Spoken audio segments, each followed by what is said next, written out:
Hi, everybody. Welcome back to Working Process. I'm speaking today with Nala C. Turner about creative practice, her time in Oaxaca in residence with Pocoapoco, her practice as an art therapist, clay and sculpture as a vehicle for exploring history and intervening in public space, her research into the Black potters of the Harlem Renaissance, and so much more. So I hope that you enjoy this one, and here we go.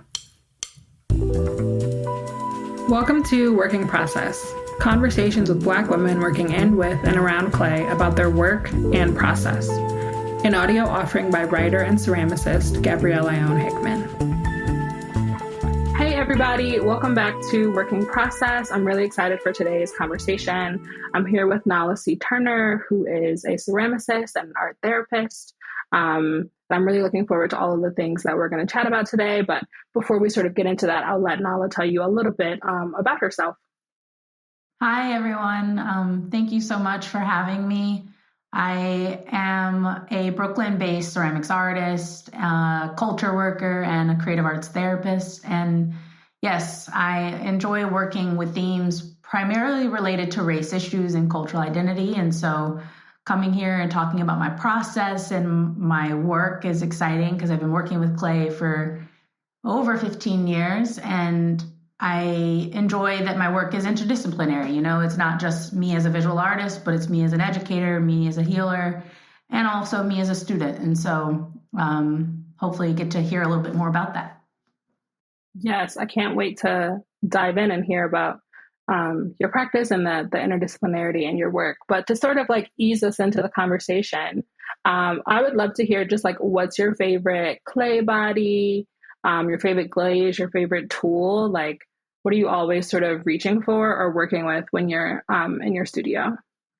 Yeah, absolutely. I really love black or dark brown stoneware. It's become my bread and butter these days. I originally started work using earthenware, a lot of low fire work, but now being in New York, mid-range fire is really popular, and so stoneware is the thing, but I really love the really dark clay bodies in particular.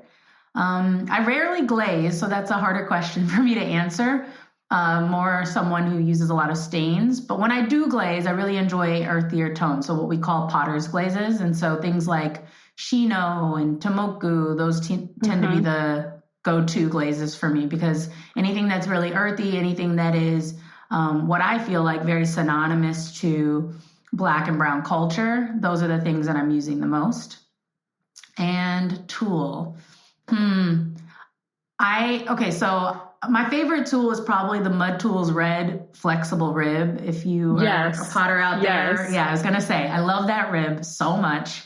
I used to teach students how to use everyday objects for tools, so it's really hard for me to name a tool usually, because I find that the accessibility of ceramics is something that is really beautiful. But that tool, I swear by, like for wheel throwing, hand building, it just allows for great compression and smoothing of the surface of the clay. So that's my go-to. I have like so many of them so that I have them everywhere I go. I love that so much. I also use mud tools, and I have the yellow rib, the green rib, and the red rib.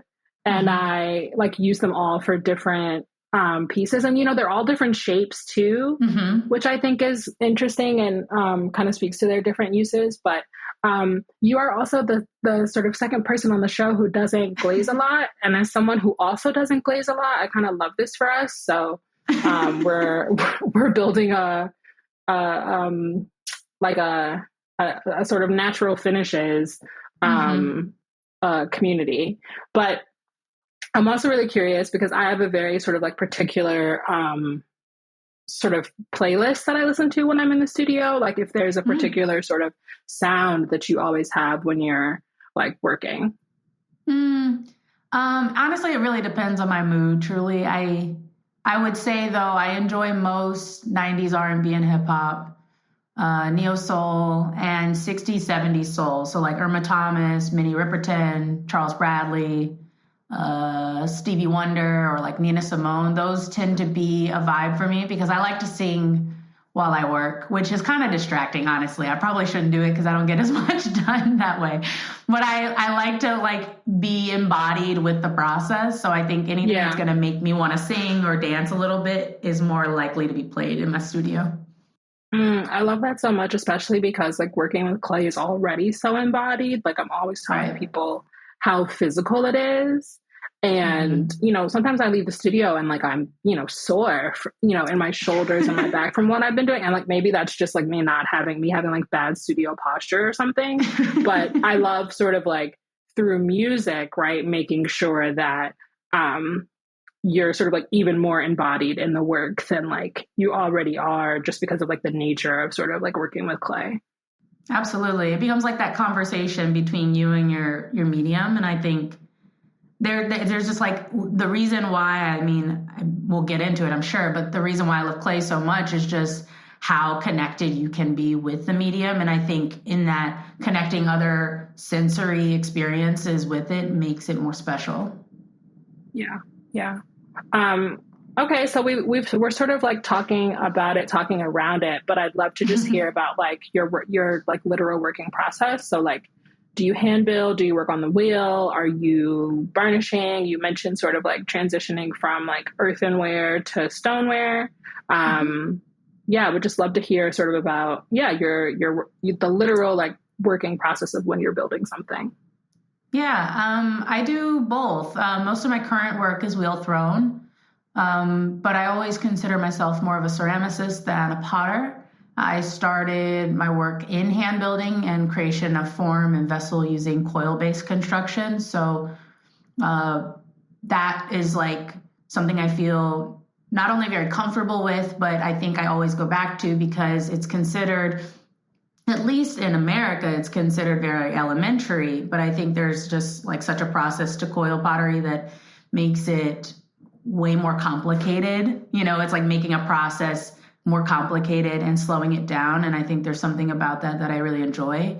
And like, since living in New York, due to both teaching pottery a lot and the limitations of space, I make much more smaller functional forms on the wheel and use the surface as those works to sort of explore certain themes and topics. So I'm very surface oriented. So when I was doing the coil pottery, it was a lot of building up and then carving away. Now my stuff is more less about the building of the form and more about the building up of the surface. So a lot of illustration, painting, staining, underglazing, layering, and things like that. Yeah, that's really exciting. And I definitely want to hear more about it as we move through the conversation. But you mentioned that you have been working with clay for over 15 years. And so I'd love to just hear about like your journey with the material, when or like how did you sort of first come to clay? And at what point, right, in that 15-year journey, like did you know that sort of clay was a medium or a material that you were committed to? Let me think about that. I think I first started clay when I was a preteen, young adolescent. And I tell this story each time and I truthfully mean it in the way that I describe it. I didn't like come into clay. I feel like clay really found me. It truly came during a time in my life when I didn't even realize how valuable an art medium could be in my life, and provided space for displaced exploration and sublimation of things that I was and continue to go through. When I was very young, and I would say probably even today, being someone who's very intellectual, a very overthinking individual, it's hard to get yourself out of those thought cycles. And so when you're met with a practice that allows you space and time to feel more mindful and releasing, it can be kind of world changing. And I feel like that's what clay did for me, especially at a young age. It really changed my world. It allowed me it just allowed me to like slow down, right? And to give myself grace, to make sense of my inner and outer turmoil that I was experiencing as a young adolescent. And today I use that same process within my work, within the contrariety only being that I share both that process and that product that comes from it to a larger audience. Right. This sort of feels like a good, like maybe transition into sort of the work that you do as an art therapist. around, right, sort of like sharing clay, well, both as an art therapist and an educator, right, because you also mentioned that you teach pottery. So Mm-hmm. I would love to sort of hear, particularly with art, with sort of the art therapy piece, but also in these other sort of spaces where you're sharing pottery and knowing like the impact that it's had in your own life. And I really resonate with what you said around working with clay as something that can be very like meditative and sort of get you out of um, these different thought loops. Because I feel like for me, when I'm in the studio, right, like I can't really be thinking about other stuff when I'm working on a vessel. You know, I can go in so worried or stressed about something. And then as I sort of, right, have that, you know, mind body connection, and I'm like thinking about, okay, I want to, you know, make this shape, or I have to get this smooth, or, you know, whatever sort of it is that I'm doing, like I become so, focused, meditative, and like such a flow state on just the clay and the material in front of me.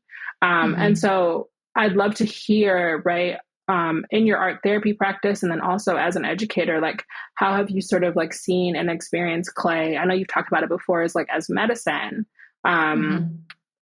and also like right a tool for mindfulness, as you mentioned, in the lives of like folks that you work with. Yeah. I would say first as an artist, I feel like I allow clay to be like a space and a method of responsiveness to emotional expression. So, building with clay kind of yields space for my deepest feelings, and it doesn't really, it provides no barriers or blockages to that line of expression. And so I oftentimes feel like I have more of a raw uncovering of my life experiences and introspection. And that's the reason why I use it as a material in particular, and why I use it as a creative arts therapist.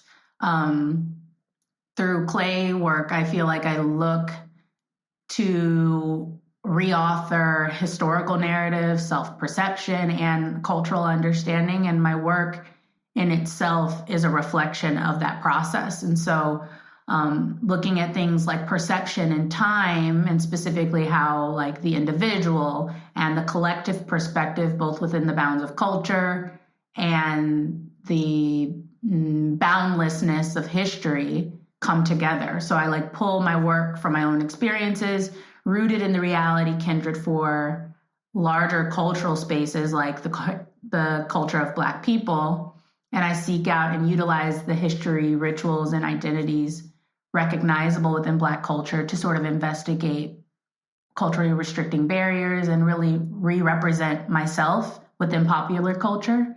Um, and that same process sort of is mirrored within my work as a creative arts therapist. As a creative arts therapist, I obviously use various art mediums. It's not just clay in itself. Mm. But I am very partial to clay. And I think it is really important to my work because in it, I kind of have this opportunity to invite people to kind of channel instincts towards mind body integration. And so clay allows for that somatic exploration, that touching, that real awareness to what's happening embodied. And it so conveniently has a way of recovering balance without the need of verbalization. So although I use evidence-based practices like psychotherapy and somatic therapy and CBT, channeling that with the creative process allows people to sort of play with things like metaphor and body in a way that they perhaps wouldn't think to do so. And so I encourage individuals to allow things like the vessel, which can be metaphorical or quite literal, to support the conceptual embodiment of the human self and the exploration of the human self, what's happening on the inside versus the outside. Allowing yourself to create like self-portraits of sorts and building that up, transforming, allowing yourself transformation, and really taking an active role in making a metaphor of your inner experience. Yeah, there's so much in that response. I'm curious what sort of particularly it is about clay as a material, right, that Mm. you feel lends itself to these explorations of the self, these explorations of history, and, you know, sort of through these connections to embodiment or somatics? Like, what is it about sort of like clay itself, right? This material that we, can like go and find in the bottom of a river, or sometimes, we're buying it in bags from the store. Like, what is it about clay as a material itself that lends itself to being the like medium through which it feels best for you to do your work? Absolutely. I mean, clay, of course, I'm partial, but I feel like there's not an art material that really fosters growth like clay. I think it really does have a naturally responsiveness to it, right? You touch it and you can see your imprint on it, right? It has a conversation between you and the material. Your moisture goes into it and its moisture goes into you. The molding of it, the reshaping of it, the breaking down of it, the process that clay itself just goes through from being something that is wet to something that is hard.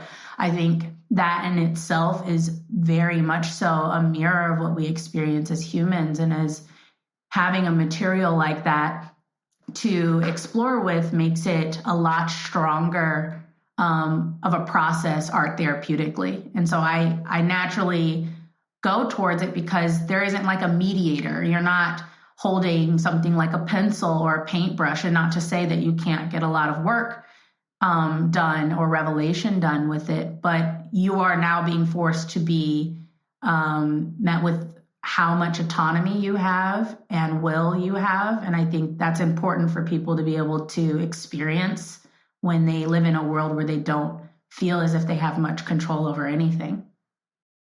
Yeah. Yeah. I mean, we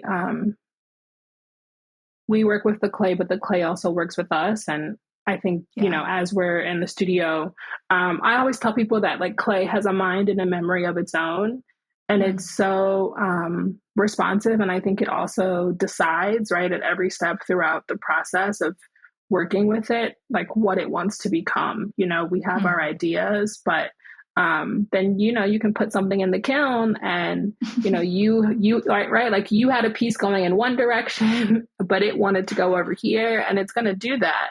And so there's a lot of ways in which like working with clay has also taught me about like patience and detachment, and brought me into like deeper sort of relationship with those two ideas, but also with the earth itself and sort of histories and my experience. And so you talked about like sort of the impact, right, that we can have on clay, but also how we can use clay to make an impact. And I would love to hear about how your heritage and where you're from, right, like impacts your practice.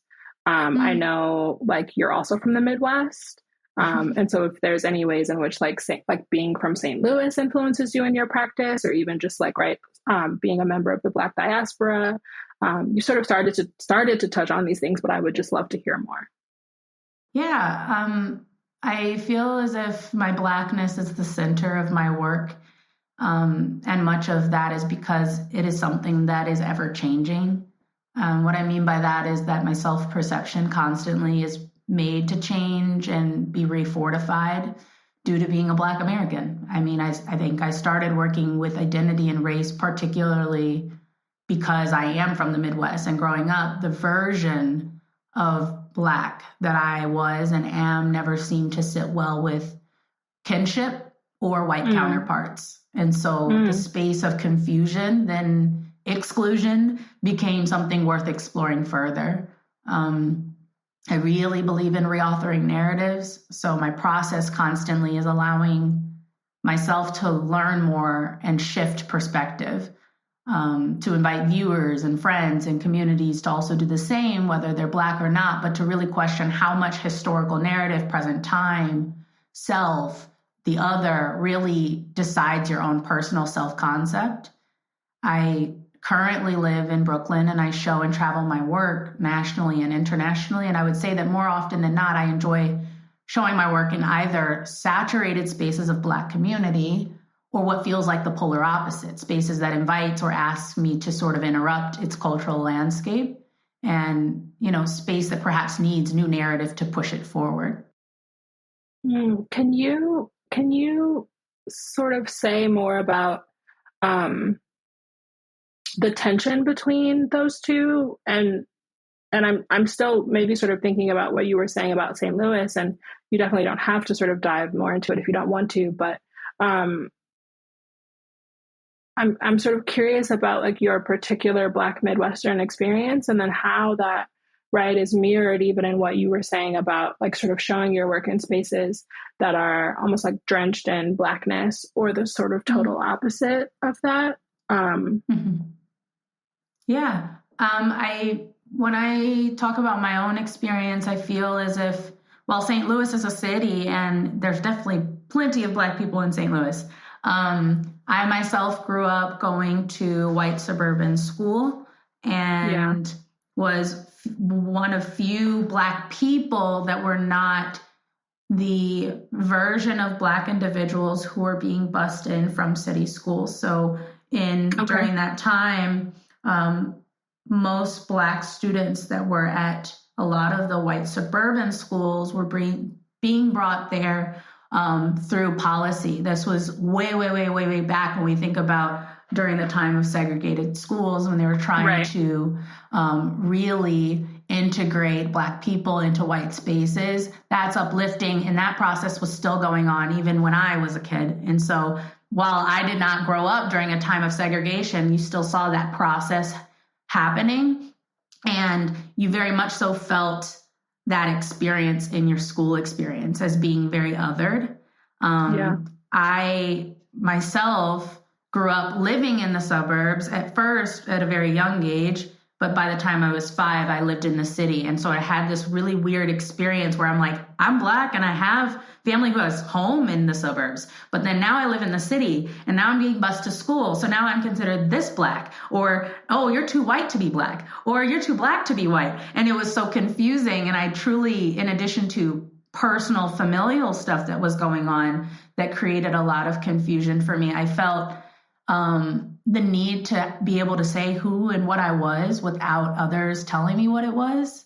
And that's why I think clay was such a cool medium, because I really got to like make something, destroy it, make something else, twist it, turn it. And I thought something about that process in itself just felt liberating, because I mean, to be a kid and also to be a Black kid, it feels as if you don't have control over anything. And I'm not saying that we all need control, but I do think we all need that feeling of self-direction, and to be able to have that, and through what was a very creative and playful process, I thought was very cool. Yeah, and it almost seems like, well, first off, thank you for sharing. It almost seems like clay was, it's like you said, right? Like a way of reclaiming sort of your both individual story, but also larger stories and histories around Blackness, and maybe particularly like being Black in America. And I think that's so clear in your work, especially in your attention to the Black female and the female form. And I love this recent sculpture, Healing Landscapes, that's in the Socrates Sculpture Park. And then also like your contribution to Queen City in Arlington, Virginia. And, you know, these works like exist in public, right, in sort of very particular ways. And I'm curious both about like how the projects came to be, but also like how the projects are doing that work of sort of intervening in narratives or stereotypes or like erased histories, and really like doing that work of reauthoring or remembering or like reclaiming Black stories, Black history, and also like space for Black people. Yeah. Queen City and Healing Landscapes came to be in different ways. So with Queen City, I was invited by the chief artist, Nikisha Durrett, alongside a network of other artisan crafts people for its construction. Its artistic process included the creation of a network of 17 Black ceramicists located across the US. And collectively, we sort of created vessels that would be hung in the interior of the larger sculptural form. And so Queen City itself, as a project, confronts the 1941 seizure of Black-owned land by the federal government for the construction of the Pentagon. So both in its process and in its product, it's an acknowledgement and honoring of community. Metaphorically, picking up like that energy of fractured community, I feel like we as an artistic community were able to come together to create the piece. And I think that's what makes it so powerful. So I would say that I hope individuals are able to take not only the history lesson that exists within it, but also the power. Again, like I've said before, this power in reauthoring the narrative of ownership and the spirit of eminent domain. And with that project, that was my first entry into public art, and it was an invitation. And so I honestly got very interested in how I could do that more. And that's where Healing Landscapes came in. And I sort of, I constructed that recently as a 2024 Socrates Sculpture Park Fellow. Fascinated by like theories, history, and fact, and how those things are framed, who's doing the framing, how these factors affect our interpretation of ecological identity.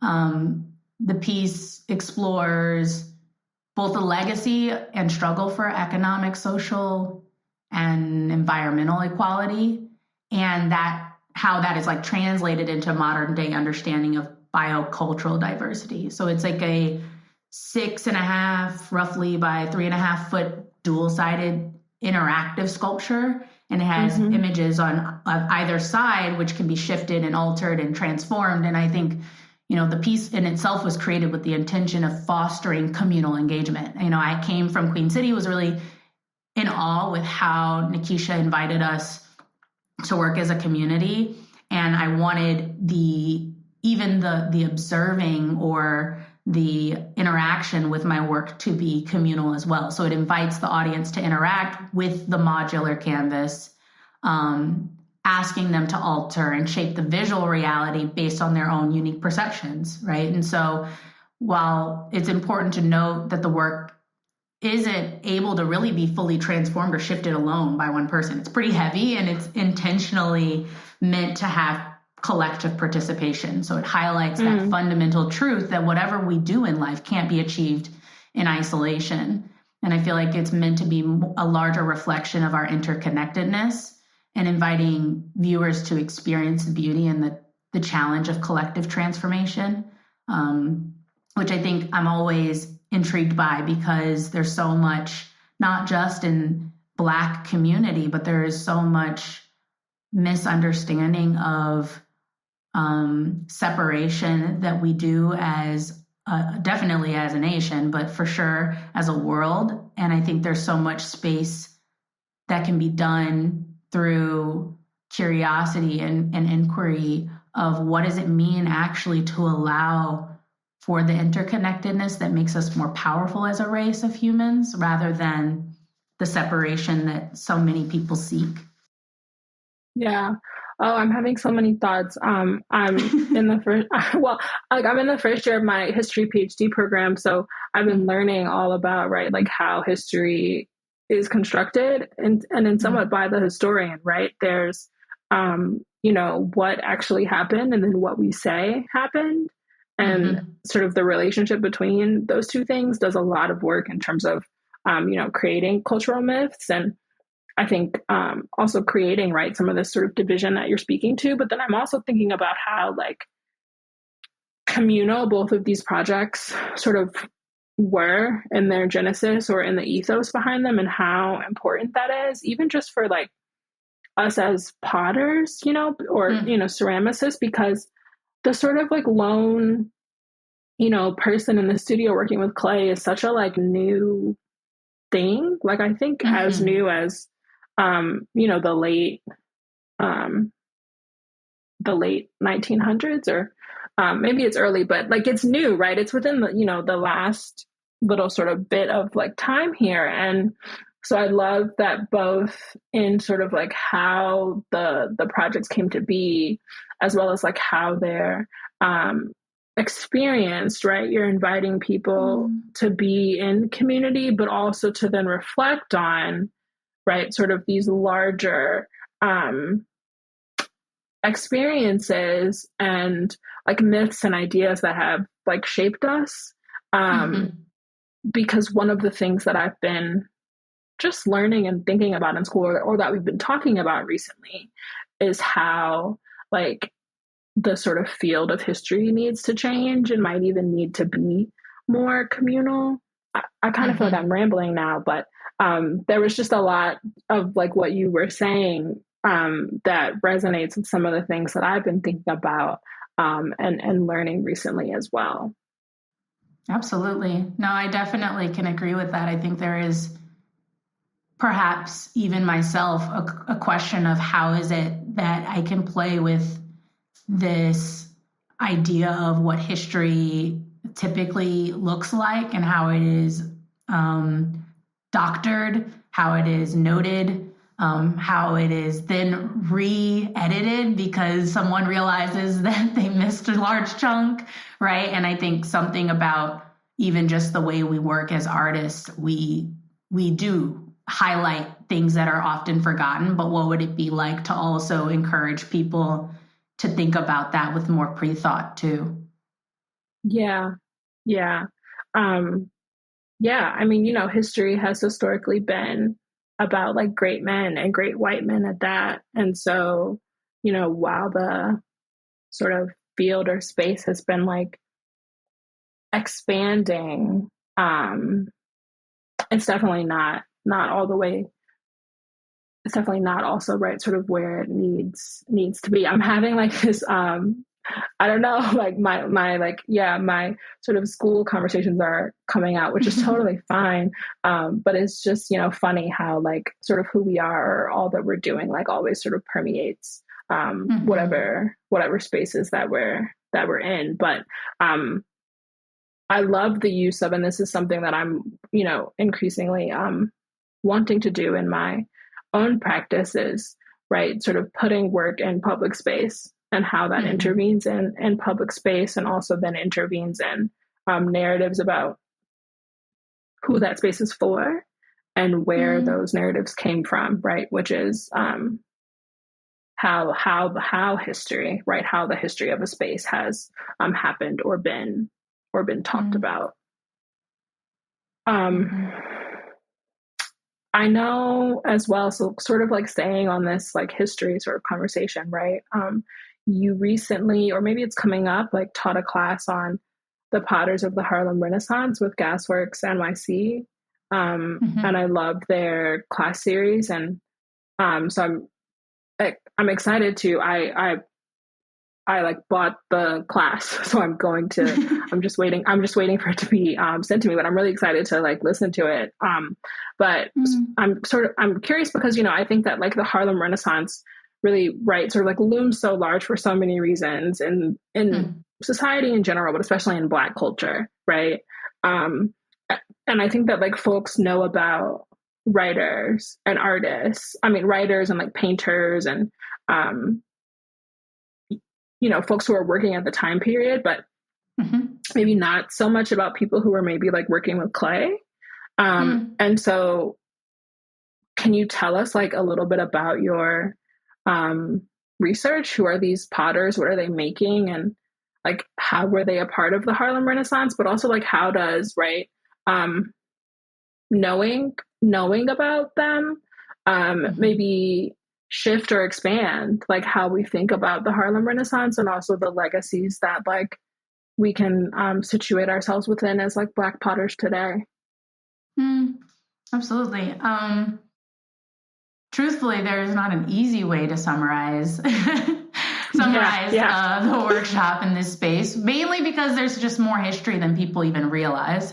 And I even mentioned that within the workshop, you know, even an hour or 2 hours just doesn't do it justice. What I can say, though, is that the examining the legacies of potters and artists from the Harlem Renaissance can honestly illuminate contemporary discussions about identity in the arts.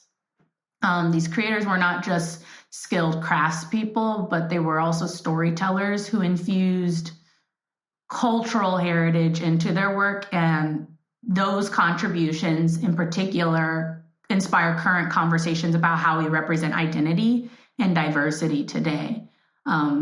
So like clay played a vital role in the Harlem Renaissance by effectively capturing the essence of African Americans' experience and identity during that era.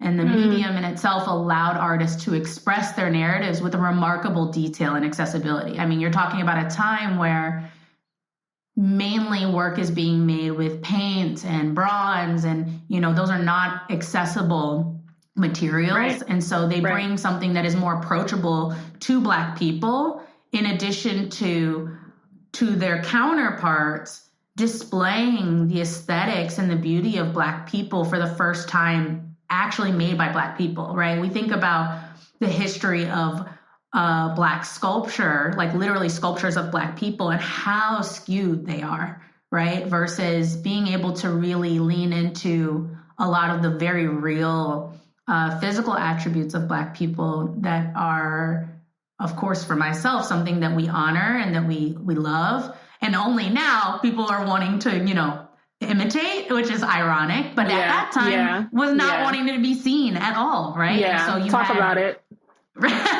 You had few people wanting to look at that, and you have these artists who came with clay, of all things, something that is from the ground.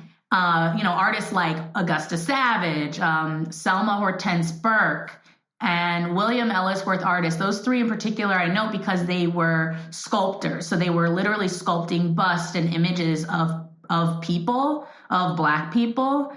And even for some of these artists were, you know, Augusta Savage made work that was in the World's Fair. You had Selma Hortense Burke, who sculpted, literally was sculpting presidents, and we still use that on our coin, right? And so you have this impact that they're making that they were never allowed to make before. And then in that, inviting and creating space for other artists to do the same. So it wasn't just, oh, I finally made it, bye y'all, but actually bringing together their community and teaching them how to do it for themselves, opening up gallery shows, influencing the public libraries in their neighborhoods, right? And so it's like that in itself, I feel like I would encourage people to explore the history of ceramics beyond its current use, because like in the Harlem Renaissance, you get to see and also note that clay itself is an art form that is inherently human across various cultures and countries. And so something really cool about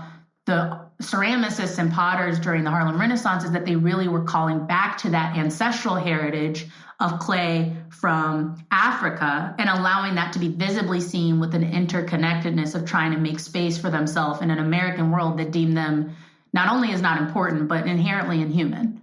And I think that's pretty awesome. That's so awesome.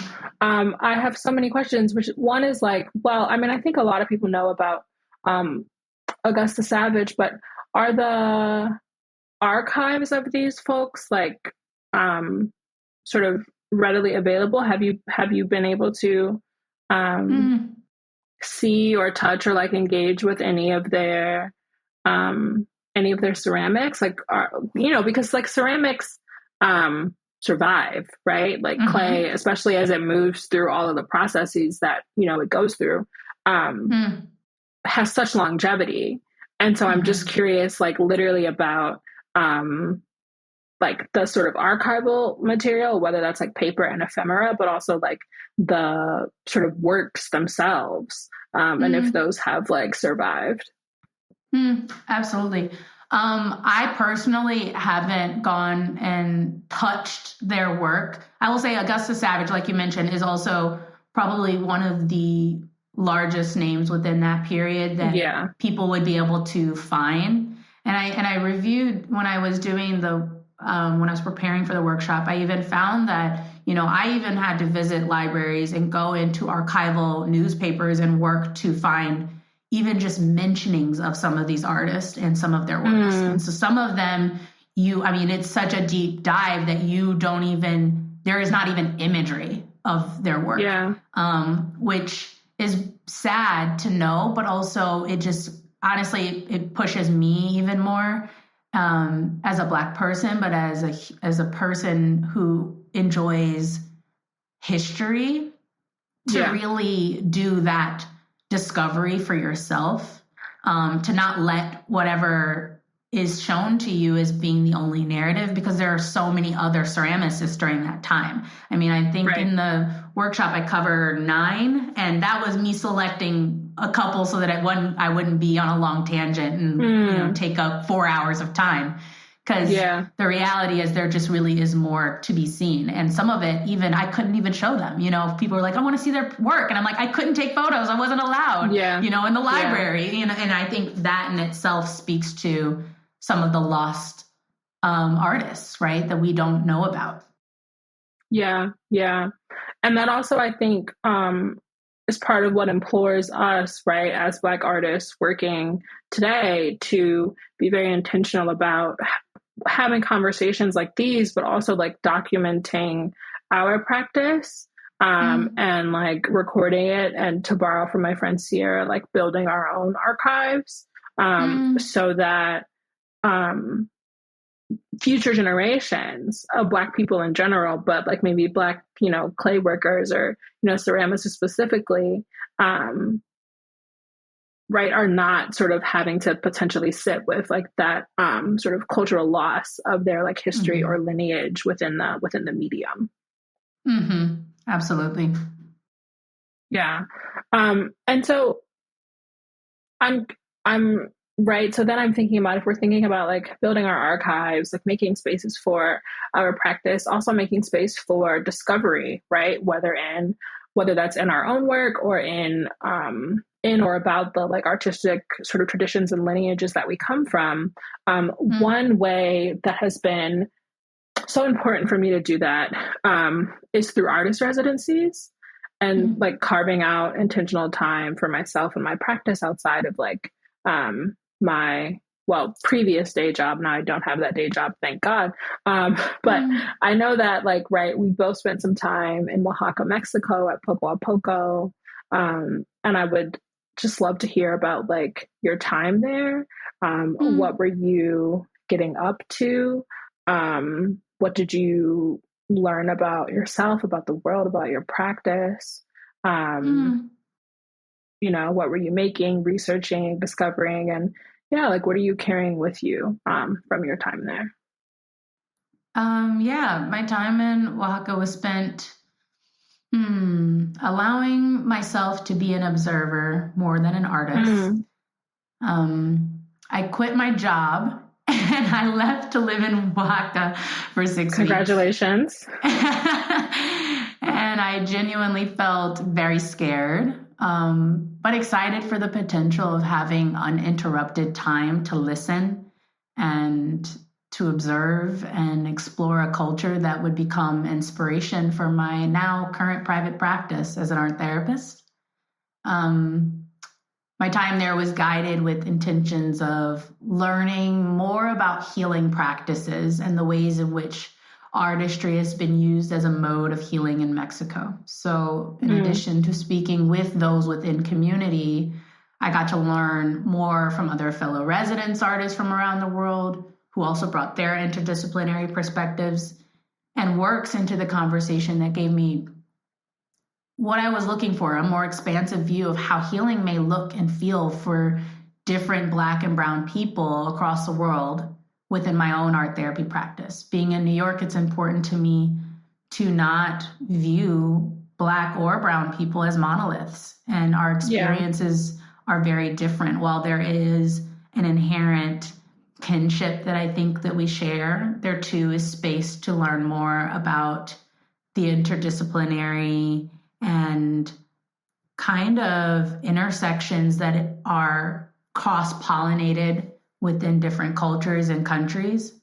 So I watched and I talked and I did some sketching while I was there, spending most of my time in the space of student rather than teacher or facilitator, which was different for me, for sure. And I'll also note that my work for Healing Landscapes came out of that trip. And if you've not had the opportunity to see it, I believe some of that comes through there as well, both in the choice of medium, some of the motifs that I have within the imagery, but also particularly the communal engagement, which is what I received a lot from being in Oaxaca. Yeah, that's so beautiful. That's so beautiful. And I love just hearing about the ways that um, the place specifically of Oaxaca in this place, but I'm always interested in how place influences practice as well. So sort of winding us down, I would love to just hear maybe, right, as we've sort of talked about, clay is this medium with real longevity. And so I'm curious, as you're working right now, both about sort of the shapes that you want your practice to take moving forward, but also what you hope your work leaves behind and contributes. Yeah, I currently am hoping that I can push my practice into more public art and community engagement work. It truly is where most of my passion lies right now, and I have found some reinvigorated interest in large form public work. So hopefully I'll have that opportunity or more opportunities coming forward that will give me space to do that. And, I hope that my work in itself leaves behind curiosity, to keep questioning, keep learning and exploring, to never settle with a definition of something that doesn't sit right with you simply because the larger community says it's right. I think it'll be a true loss for people as a whole to lose their curious mind. And that's the thing that I feel like needs to be invigorated the most. And that's my goal when I make my work, is to just keep people questioning. So speaking of curiosity, right? What are you curious about? What are you reading, listening to, watching, enjoying right now, outside of your clay and studio practice? Yeah. Reading. Right now I'm reading, I don't know, it came out maybe a couple of years ago. I'm reading this book, The Black Experience in Design, Identity, Expression, and Reflection. I don't know if you've seen it. I'm reading that right now, and I'm taking my time with it, because what happens with me in reading is I'm a fast reader. And then I have to go back and read the thing again, because, of course, the second time you read something, you get something else from it. With this time of reading it, I'm actively practicing slow digestion of material. And what does it mean to sit with something a little bit longer rather than speeding through it? And so I'm interested in this book right now because, I don't know, I think it mimics a lot of my own work, but it also is breaking me into a larger interest and look at design and how design is in everything. It's not just what we think of when we think of design. And I think that's what's really cool about this book right now. Watching, I can't watch much these days. I'll be honest, it's hard to watch things. I find myself honestly watching a lot of documentaries and docuseries, and I feel like part of that must be my desire to learn right now. As I mentioned before, I think I've been in the space of teaching other people, which I'm very passionate about and I love doing, but this is the first time ever where I've taken a step back from that and allowed myself to sort of allow me to just be the learner, to be the student, and not necessarily being tied to the bureaucracy of school necessarily, but just a student within our world. And so most of my work right now, or my enjoyment, is coming out of learning something new. Yeah, I love that. And there definitely is a lot of bureaucracy with school. So I'm deep within that. But just to sort of finish us off, what do you have coming up that you might like to share with listeners, and where can folks find out more about you and your work? Yeah. Well, Healing Landscapes, which you've now heard 3 times, is still on view at Socrates Sculpture Park. Yeah, it's in Astoria, Queens, and it's there until April 6th of 2025. So go see it. It's changing. It in itself is changing and transforming with the landscape of our weather. So I think that's something that's really beautiful about it and that park. I will also be showing some work coming up in February of 2025 with Companion Gallery within the new year. So check out their show, Figuratively Speaking 4, if you get a chance. And people connect with me on Instagram at carlin.ceramics, and also via email or website, which is carlinceramics.com. Amazing. Thank you so much for coming on and speaking with me today. And I'll be sure to have all of those links listed in the show notes so that people can find you really easily. Absolutely. Thank you so much. I appreciate it. Thanks for listening. Subscribe to Working Process on your favorite listening platform and find us on Substack for transcripts, photos of guest work, and other offerings.